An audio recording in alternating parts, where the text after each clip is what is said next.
आजकल दो शब्द चलते हैं, एक होता है क्लीनिंग और एक होता है क्लिंजिंग। क्या अंतर है दोनों में? क्या? हाँ, आप देखना कि हमारे शरीर में बहुत सारे ऑर्गन है, बहुत सारे अंग हमारे शरीर में है, प्रत्यंग है, और उनकी सफाई की जाती है। पेट की सफाई है ना, पेट की सफाई नॉर्मली तो जो होती है, अगर कोई व्यक्ति एनिमा ले ले, अगर कोई व्यक्ति कुंजल करे, अगर व्यक्ति कोई पंचकर्म करे, अगर कोई व्यक्ति शंख प्रक्षालन करे, तो ये क्या होगा? ये और उसकी गहन सफाई। और कुछ ऐसे प्रयोग भी होते हैं, कुछ ऐसी दवाई औषधि के प्रयोग होते हैं जिससे आपकी लीवर की सफाई हो सकती है, जिससे आपकी किडनी की सफाई हो सकती है, जिससे आपका पैंक्रियास क्लीन किया जा सकता है। यानी कि ये जो अंदर से जो सफाई चलती है, इसको क्या बोलते हैं? क्लींजिंग बोलते हैं।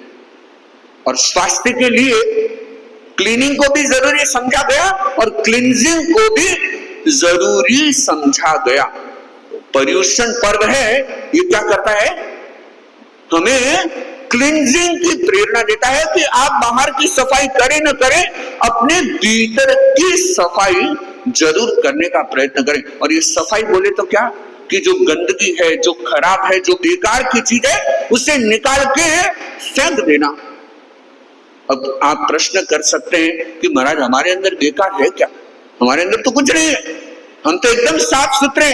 और कहे बाप जी मैं तो थोड़ी सी भी गंदगी है सूख आवे मैं तो हाथों हाथ हाथ दूं, तुरंत टाइम भी नहीं लगाती मैं तो हाथों हाथ क्या करता हूँ, हाथ धो लेता हूँ। थोड़ा सा भी कुछ लगता है तो मुंह धो लेता हूँ, और कुछ लगे तो स्नान भी कर लेता हूँ, और कुछ लगे तो कपड़े भी बदल देता हूँ। यानी क्या हम बिल्कुल भी उसको सहन नहीं करते। यह भी सफाई हम बाहर की सफाई के साथ जोड़ करके देखते हैं। ये साफ सुथरा हम बाहर से रहने का प्रयत्न करते हैं। अब बात आती है कि हमारे अंदर अशुद्धि है क्या, हमारे अंदर बुराई है क्या, हमारे अंदर गंदगी है क्या? आप देखना कि हमारे अंदर कोई चीज गंदी पड़ी ऐसा नहीं। हमारे अंदर गंदा है हमारा अपना भाव, हमारे अंदर गंदा है अपना विचार, हमारे अंदर गंदा है हमारी अपनी सोच, हमारे अंदर गंदा है हमारी अपनी बुरी भावनाएं। और उनका हमें क्या करना है? शोधन करना है। क्या करना है? शोधन। और कुछ व्यक्ति ऐसे होते हैं जो बिल्कुल भी स्वीकार नहीं करते कि उनके भीतर कुछ अशुद्धि है। वो व्यक्ति कभी भी विशोध ही नहीं कर सकते। डॉक्टर के पास इलाज कराने कौन जाता है? कौन जाता है? जिसको पता है कि मैं बीमार हूं। डॉक्टर से मिलने गए क्या कभी उसकी क्लिनिक पे? क्या आज मिल के आते, बहुत सारे दिन हो गए।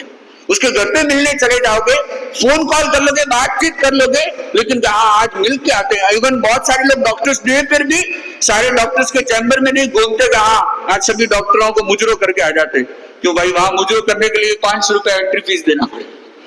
तो व्यक्ति मिलने तो नहीं जाता। तो बीमार है, पता है, तो व्यक्ति क्या करता है? इलाज लेने की कोशिश करता है। ऐसे जिस व्यक्ति को पता है कि मेरे भीतर कुछ अशुद्धि है, मेरे भीतर विकार है, मेरे भीतर वासनाएं हैं, मेरे भीतर ईर्ष्या है, घृणा है, मेरे भीतर रोग की जड़ है, वही व्यक्ति शोध ही कर सकता है। और जिसे पता लगता है, अब देखना कि शोध का प्रोसेस कैसा है। किन्हीं लोगों को पता लगता है अपनी गलती का। आप लोग गलती कर लेते होंगे या गलती हो भी जाती होगी आपसे। आप देखना कि जब आपकी गलती का किसी दूसरे को पता लगता है, तब आपको क्या आती है? शर्म आती है। क्या आती है? जब कोई व्यक्ति दूसरा आपको देख लेता है, तब आपको क्या आती है? शर्म आती है। यानी यू फील शेम। और अगर उस गलती का उल्लेख लोगों के बीच में कर दे तो फिर क्या होता है? फिर क्या होता है अंदर? पश्चाताप होता है। अरे नहीं करता तो अच्छा होता, या मेरा ये पाप नहीं फूटता तो बढ़िया रहता। तो व्यक्ति एक तरफ तो क्या करता है? शर्म करता है, और दूसरी तरफ पश्चाताप करता है कि ये गलती कैसे होगी, नहीं होती तो ठीक रहता। अब अगर हम थोड़ा इसको और आगे देखें, इसकी इंटेंसिटी को अगर हम देखें, तो एक मौका आता है आत्मग्लानि। क्या होता है वो? आत्मग्लानि, आत्मग्लानि यानी जब व्यक्ति स्वयं की गलती खुद देखने लग जाता है, क्या तब आपको शर्म नहीं आएगी, आपको आत्मग्लानि होगी। अरे मैंने ऐसा क्यों किया, मुझे ऐसा क्यों करना चाहिए, मुझे ऐसा करने से पहले स्वयं को क्या रोकना नहीं चाहिए था, क्या मुझे अपने आप में एक परिवर्तन नहीं लाने की जरूरत, क्या मुझे सावधान नहीं रहना था, आपको आत्मग्लानि होगी।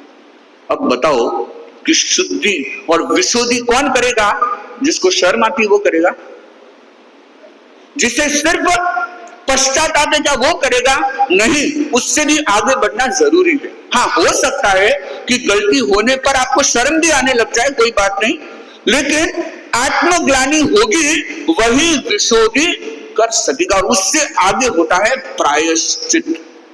क्या प्रायश्चित, और प्रायश्चित भी कौन करता है, जिसे आत्मग्लानि होती है। और ये सारी चीजें कब होती है, जब आप स्वाध्याय करते हैं। क्या करते हैं, स्वाध्याय करते हैं। आपको अपनी गलतियां तभी नजर आएगी जब आप स्वाध्याय करेंगे। आपको अपना परिचय तभी होगा जब आप अपने आप को जानने पढ़ने का प्रयत्न करेंगे।